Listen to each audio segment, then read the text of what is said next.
Buongiorno, buona domenica e benvenuti a questa edizione di TG Sicilia. I titoli del nostro telegiornale. Scontro all'alba sulla Palermo-Sciacca, morti un bimbo di 18 mesi e una ragazza di 20 anni, ferite altre 2 giovani, una delle quali in gravissime condizioni. La donna alla guida aveva bevuto oltre i limiti consentiti. Autostrada A18 Messina-Catania da incubo tra cantieri, restringimenti, automobilisti costretti a lunghe code sotto il sole. Persino le corsie Telepass ai caselli di San Gregorio funzionano a singhiozzo. Emergenza rifiuti in mezza Sicilia dopo la chiusura della discarica di Lentini. Domani Schifani firmerà l'ordinanza per conferire in altri siti.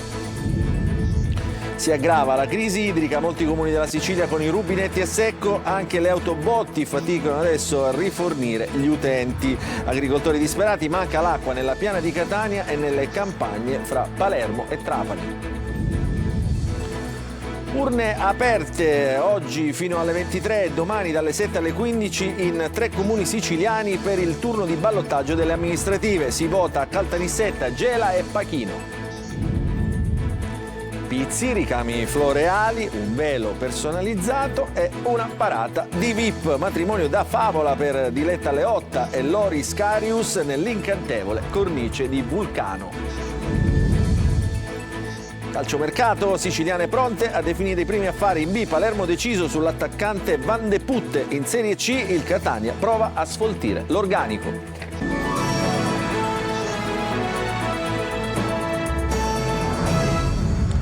Ancora buongiorno, apriamo il nostro telegiornale con la cronaca. Tragico incidente sulla Palermo-Sciacca. Muoiono un bimbo di 18 mesi e una ragazza di 20 anni. Alla guida forse una persona che era ubriaca. L'impatto all'alba all'altezza di Giacalone. Il servizio di Marco Gullà.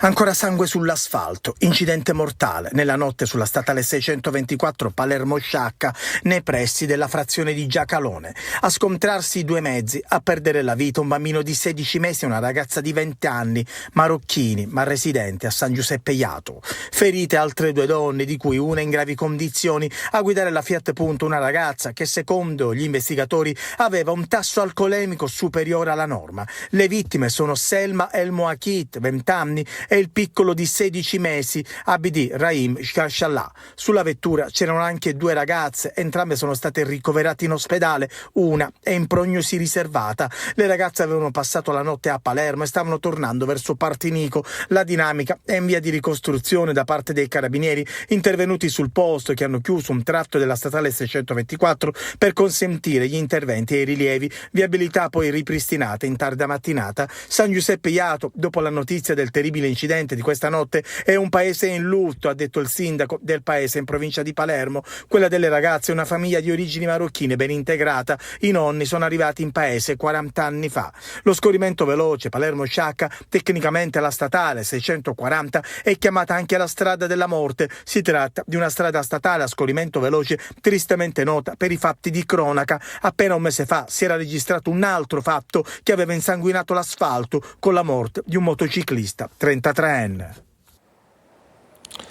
E vediamo un'altra notizia di una morte in strada. Si tratta di un 16enne che a bordo del suo scooter SH125 è deceduto in un incidente avvenuto stamane in via Mangiavacca, la strada che conduce da Archi fino a Parco di Milazzo nel Messinese.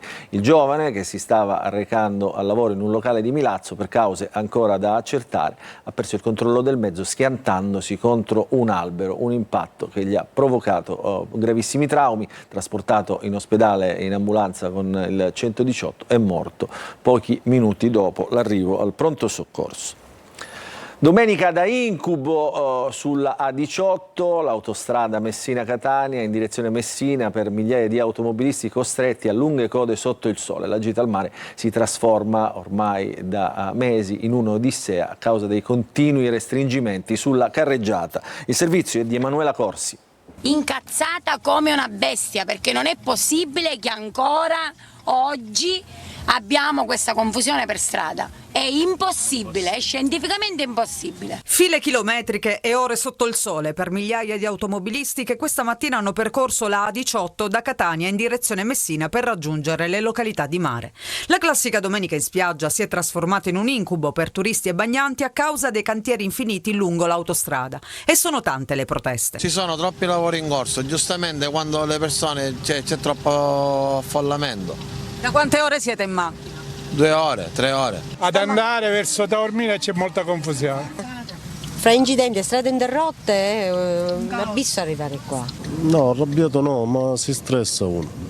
È allucinante, c'è caselli che non funzionano, disservizi, automobilisti pericolosi perché non sanno guidare. È mezzogiorno, siamo all'uscita dei caselli di Giarre, come vedete alle mie spalle c'è una fila di automobili che stanno entrando appunto in autostrada sulla A18 e invece da questo lato ci sono diverse macchine ferme in sosta che attendono degli amici appunto per passare la domenica assieme, che sono bloccati in autostrada.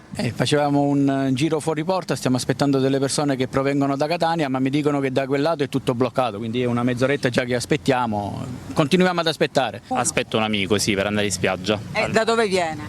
Il mio amico è da Catania. E a che punto è? Ed è ancora da Cireale, è partito circa 20 minuti fa, anche mezz'ora fa. Anche gli stranieri in vacanza dimostrano la propria delusione in una terra che si professa a vocazione turistica. Di Spagna. Come sono queste strade siciliane? Fatal, orribile. Situazione migliore in direzione Catania, dove però le file si formano sulle corsie del Telepass che non funzionano e costringono gli automobilisti a dover fare retromarcia. Forse non ha tutti i torti chi grida alla vergogna. Paghiamo i caselli e abbiamo solo disservizi. Adesso ci occupiamo dell'emergenza rifiuti per 200 comuni siciliani dopo la chiusura della discarica di Lentini. Domani è attesa l'ordinanza del presidente della regione Renato Schifani che consentirà il conferimento straordinario in altri siti. Ci spiega tutto Francesco Triolo. 200 comuni appesi ad una firma, quella del presidente della regione Renato Schifani, che dopo la chiusura della discarica della Sicula domani dovrebbe firmare l'ordinanza per consentire il conferimento straordinario dei rifiuti indifferenziati che prima venivano scaricati a Lentini in altri impianti già autorizzati nell'isola, superando così le difficoltà di smaltimento di diversi comuni. Una firma attesa per domani pomeriggio dopo la conclusione di quel percorso amministrativo supportato da diversi pareri ambientali e sanitari definito durante una riunione di oltre 3 ore all'assessorato dall'Energia e Ambiente con i vertici delle ASP di Messina, Catania, Ragusa, Siracusa e dell'ARPA Sicilia, oltre che della Regione. Domani mattina saranno approfondite altre criticità ed individuate le soluzioni più idonee, ma è stato chiarito che l'ordinanza a firma del governatore resterà in vigore sino al ritorno della situazione alla normalità. In quanto avverrà, difficile dirlo adesso, anche perché sono circa 200 i comuni dove è già stata sospesa la raccolta, in crisi città come Catania, ma anche Trapani, Mazzara, Monreale e Bagheria. Intanto ci sono comuni che si stanno muovendo da soli. A Messina la partecipata Messina Servizi e il comune hanno lavorato ad una soluzione alternativa per fronteggiare l'emergenza rifiuti, trovando un altro impianto privato a Termini Imerese a costi più contenuti rispetto a quelli di Lentini. Fondamentale è risultata a Messina la percentuale di differenziata al 55%, se prima infatti con i cassonetti in strada si conferivano 280 tonnellate, oggi si viaggia tra le 80 e le 100, mentre plastica, carta e metalli vengono gestiti dall'impianto di Pace e l'umido in un impianto specializzato in provincia di Siracusa. E adesso ci occupiamo della crisi idrica che ormai non riguarda più soltanto le campagne, come paventato da mesi. Anche l'approvvigionamento per uso domestico mostra gravi carenze, soprattutto nella Sicilia centrale, ma con punte di mancanza d'acqua anche nella piana di Catania e nelle campagne fra Palermo e Trapani. Ci parla Manlio Viola, ci dice tutto. Pozzi inquinati, autobotti non regolamentate, allacci abusivi alla rete, altri fabbricati mai allacciati che adesso chiedono di collegarsi all'acquedotto in piena crisi idrica. Scoppia la grana dell'acqua a uso domestico in tutta la Sicilia centrale. La crisi non è più soltanto un problema delle campagne. Acqua a singhiozzo nell'Ennese e nel Nisseno a causa di frequenti guasti. Acqua a giorni alterni nell'Agrigentino con il rischio che il razionamento porti anche alla distribuzione soltanto 2 volte alla settimana. L'ultimo guasto lungo la condotta Favara oggi è impedito la distribuzione idrica nella parte bassa della città di Riesi da parte di Caltacqua, con uno slittamento del programma complessivo di distribuzione che potrebbe durare fino a 48 ore. La situazione più complessa è quella di Sciacca nell'Agrigentino, dove la società che gestisce l'acqua è stata costretta a ricorrere alle autobotti per le forniture, ma non riesce a coprire tutte le esigenze. Intanto è lotta proprio alle autobotti privati abusive. C'è il rischio che la salubrità dell'acqua non sia garantita. Autobotti anche per Maniaci sui Nebrodi Messinesi, dove il progetto di acquedotto è bloccato. Resta complessa invece la situazione delle campagne, forse la più complessa. Nella piana di Catania la stagione rischia di essere un disastro. Molti agricoltori stanno abbandonando i campi aridi mentre non arriva ancora il foraggio per il bestiame degli allevatori. Occorre fare presto o tutto andrà perduto, e intanto è già iniziata la stagione degli incendi, che porta con sé altri danni che quest'anno saranno ancora più difficili da fronteggiare. E sulla politica, rush finale per le elezioni dei sindaci a Caltanissetta, Gela e Pachino. Oggi e domani si vota per i turni di ballottaggio, urne aperte fino alle 23 e domani, lunedì, dalle 7 alle 15. Gerry Italia. Si sono aperte stamattina alle 7 le urne nei 3 comuni siciliani che oggi e domani vanno al voto nel turno di ballottaggio delle amministrative. Occhi puntati su Caltanissetta e Gela, i 2 grandi centri del Nisseno, dove sono chiamati alle urne ben 119.186 elettori, 54.566 a Caltanissetta e 64.620 a Gela. Nel capoluogo nisseno scontro a 2 tra gli avvocati Walter Tesauro e Annalisa Petitto. Il primo è sostenuto dalla coalizione del centrodestra e la seconda presenta un progetto civico di centrosinistra senza il campo largo con il Movimento 5 Stelle. A Gela si contenderanno la fascia di Primo Cittadino, Grazia Cosentino, a capo di una coalizione che ricomprende il centrodestra e i moderati, e Terenziano Di Stefano alla guida del Fronte Progressista. Per la prima donna candidata sindaca di Gela nessun apparentamento politico ufficiale per il secondo turno elettorale. Lo sfidante Terenziano Di Stefano invece ha chiuso l'accordo con il civico Filippo Franzone, già candidato a sindaco al primo turno. Sceglie il sindaco anche Pachino in provincia di Siracusa, dove lo scontro è tra i candidati Rosaria Fronterré e Giuseppe Gambuzza. Si può votare, lo ricordiamo, fino alle 23 di oggi e domani dalle 7 alle 15. E dalle 12 il dato dell'affluenza in calo ovunque, si attesta al 7,88% a Caltanissetta, con un 13% in meno rispetto alla stessa ora del primo turno, 6% a Gela con un meno 14% e 9,19% a Pachino con un 9% in meno. Adesso andiamo a Palma di Montechiaro, piccolo comune dell'Agrigentino, dove si consolida e si testimonia il valore dell'accoglienza con l'installazione di un monumento ai migranti. Ce ne parla Davide Sardo. Il paese del Gattopardo continua ad accogliere l'appello del prefetto di Agrigento quando si tratta di seppellire le salme dei migranti morti del Mediterraneo giunte a Lampedusa.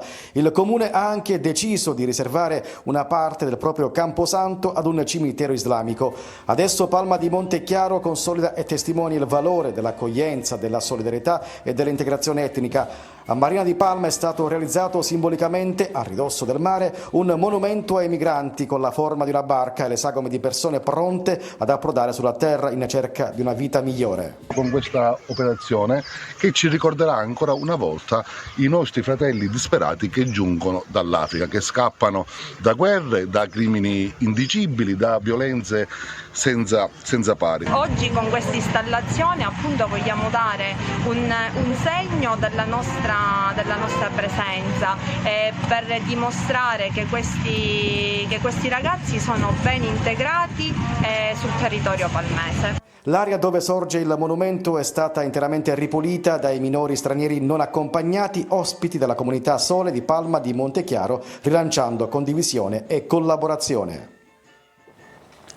Sostenere, valorizzare e promuovere la digitalizzazione del patrimonio culturale italiano e dare nuove prospettive allo sviluppo delle smart city a partire dalle città d'arte. È stato uno dei temi al centro di Tao Book, il Festival internazionale della letteratura di Taormina, dove TIM ha presentato un esempio di realtà aumentata applicata al territorio. Eva Spampinato. Taormina diventa città esempio di come la digitalizzazione del patrimonio artistico e culturale può aiutare lo sviluppo delle città d'arte. Smart cities disegnate da team grazie alla realtà aumentata e messe a disposizione della fruizione pubblica durante la 14ª edizione di Taubook, un modo per mostrare come la cultura e la tecnologia siano alleate. Quello che facciamo con queste esperienze di extended reality è quella di fornire ai visitatori di questo posto un'esperienza esponenzialmente più bella, perché indossando dei visori di extended reality potranno accedere a tutte le bellezze in realtà aumentata e realtà virtuale. Questa stessa cosa noi vorremmo farla cercando di esportare questa bellezza in tutti i posti dove vivono persone che a questa bellezza non potranno accedere o per ragioni economiche o per ragioni di disabilità, quindi vogliamo rendere esportabile la bellezza del nostro territorio. Taormina e la letteratura diventano protagoniste di un viaggio tra reale e virtuale, tra passato e futuro, grazie alla sperimentazione di soluzioni di realtà immersiva che consentono di vivere, con una modalità innovativa e coinvolgente, uno dei luoghi più belli d'Italia.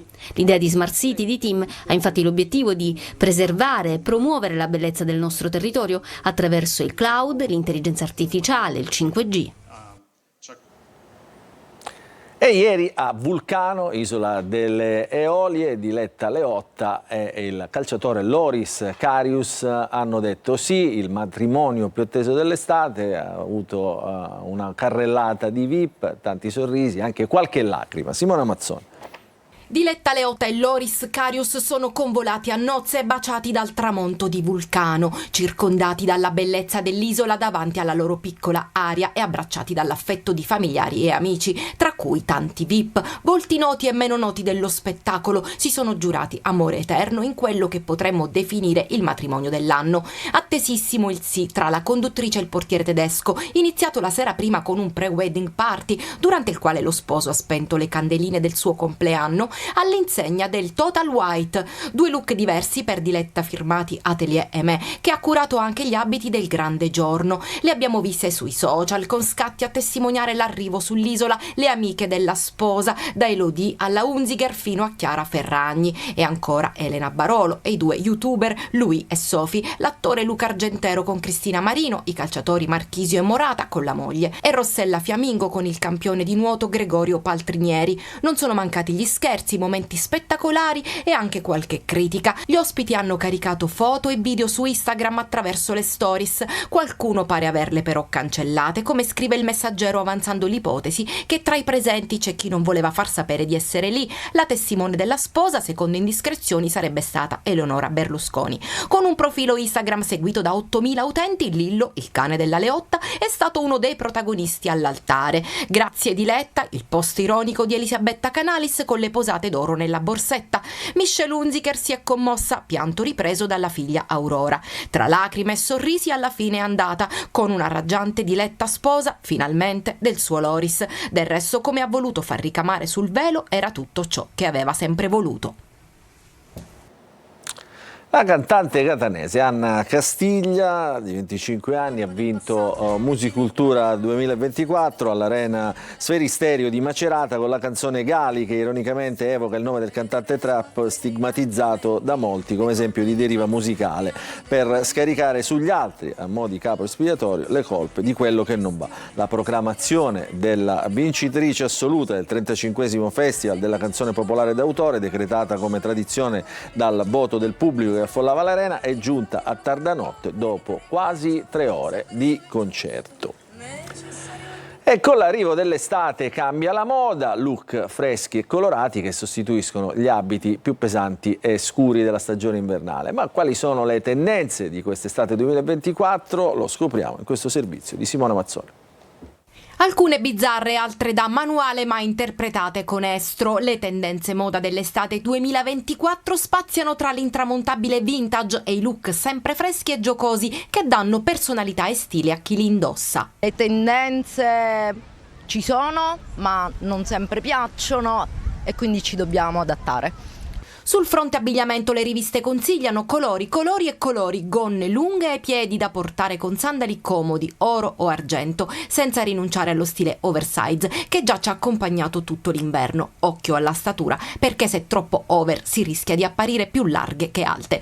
Molta attenzione si focalizza naturalmente sui costumi, quello intero torna prepotentemente di moda, ma anche scolli profondi e dettagli preziosi come frange e applicazioni gioiello. Per la rivista Vogue il bikini a triangolo resta un must, che sia a fantasia o a uncinetto. Il bianco vince sempre su tutto. A mare per guadagnare charme immancabili i parei e le gonnelline abbinate al costume. Ma cosa fa tendenza? Costumi molto sgambati, molto succinti. Il colore che ha preso sicuramente posto rispetto al black, rispetto al blu. Il pantaloncino di jeans, lo shorts di jeans e l'infradito. Elegante, casual, sbarazzino sportivo, non importa, alla fine la moda la fa chi trova un proprio personale look, perché ciò che conta è sapersi distinguere dalla massa e ricordarsi sempre che la semplicità è la chiave della vera eleganza, come sosteneva l'intramontabile Coco Chanel. E a poche decine di metri dal petrolchimico di Priolo gli ambientalisti hanno trovato 3 nidi di tartaruga caretta, però per vedere i primi nati attraversare la spiaggia bisognerà attendere qualche settimana. Il servizio di Francesco Aloi. La caretta ha scelto le saline di Priolo. È qui che la tartaruga marina ha nidificato e non è la prima volta che accade. Dal 2018, prima storica nidificazione accertata per questo sito, la tartaruga è tornata e quest'anno è tornata con una sorpresa ancora più grande. Non abbiamo più un solo nido come abbiamo registrato in questi anni, ma siamo arrivati ben a 3 nidi ad inizio stagione. Un'ottima notizia, considerato che a 2 passi ci sono le ciminiere, ma le industrie non fanno paura, la natura vince. Da maggio ad agosto ogni giorno qui vengono i volontari, fanno un giro a piedi in cerca di tracce, impronte che testimoniano la presenza delle tartarughe. Trovato il nido si avvisano le autorità competenti e dopo una 50 di giorni ecco che nascono le tartarughe. E lì i volontari danno il meglio di loro veramente, perché 24 ore su 24 per almeno 10 giorni staranno sui nidi. In ogni nido ci sono tra le 80 e le 130 uova. Il momento della schiusa è delicato quanto tutto il periodo di incubazione, forse anche di più. Fondamentale è fare trovare loro la giusta strada verso il mare. Le insidie dell'uomo sono tante e da sole molto probabilmente non ce la farebbero, quindi è importante la presenza dei volontari affinché tutte le tartarughine giungano a mare. Ma quello di Priolo non è l'unico sito amato dalle tartarughe. In queste settimane in Sicilia se ne conteranno decine e decine. La natura meravigliosa. Adesso ci fermiamo per una piccola pausa, poi il calcio, anzi il calciomercato.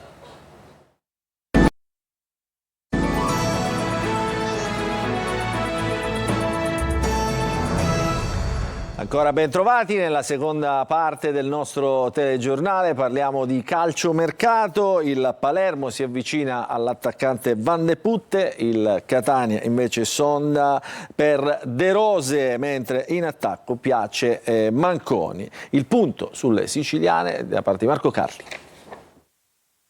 Un nome importante per il Palermo che punta ad essere protagonista in Serie B. Accelerata per Jari Van de Putte. Per l'estroso giocatore belga del Catanzaro l'anno scorso 9 gol e 14 assist in 36 partite si potrebbe chiudere per una cifra attorno ai 3 milioni. In uscita Di Mariano e Di Francesco il mercato rosanero ruota sempre attorno a Brunori, ma la richiesta è la stessa, 10 milioni, al momento scoraggia tutti, pure le pretendenti di Serie A. In C un ruolo da protagonista lo vuole il Catania che con Faggiano e Grella lavora per sfoltire l'organico. Qualche giocatore ha un ingaggio importante per la categoria, non sempre sostenibile da molte società di C. È il caso ad esempio di Di Carmine che piace alla Lucchese. A proposito di sondaggi, ricorre con insistenza il nome di Ciccio De Rose, calabrese, giocatore che Toscano conosce e apprezza molto. Mediano che a detta del tecnico ha acquisito a Cesena una grande padronanza del ruolo. A proposito di centrocampisti, sembra ben avviata la trattativa con Carpani della Recanatese. Mentre il Catania si è inserito nell'asta per l'attaccante Jacopo Manconi di proprietà del Modena. Un nome su cui oltre al Benevento c'è anche il Trapani, neopromosso ma già molto attivo. Cercati dai Granata Dionisi, scadenza con la Ternana, e Tumminello del Crotone. Piace Pietro Ciotti, terzino della Vibonese. In casa Messina sembra si siano raffreddate le 2 trattative per la cessione con gli imprenditori Fabrizio Mannino ed Ettore Minore. A meno di clamorosi ripensamenti, dunque Sciotto guarda avanti e a breve dovrebbe ufficializzare il nuovo direttore generale, che sarà Saverio Provenzano. Per il ruolo di DS spunta a sorpresa fra gli altri il nome di Giuseppe Pavone. Questa è l'ultima notizia, il nostro telegiornale finisce qui. Vi ricordo che l'informazione su Antenna Sicilia ritornerà questa sera alle 20. Allora vi ringraziamo per averci seguito e vi auguriamo un buon proseguimento di giornata a tutti.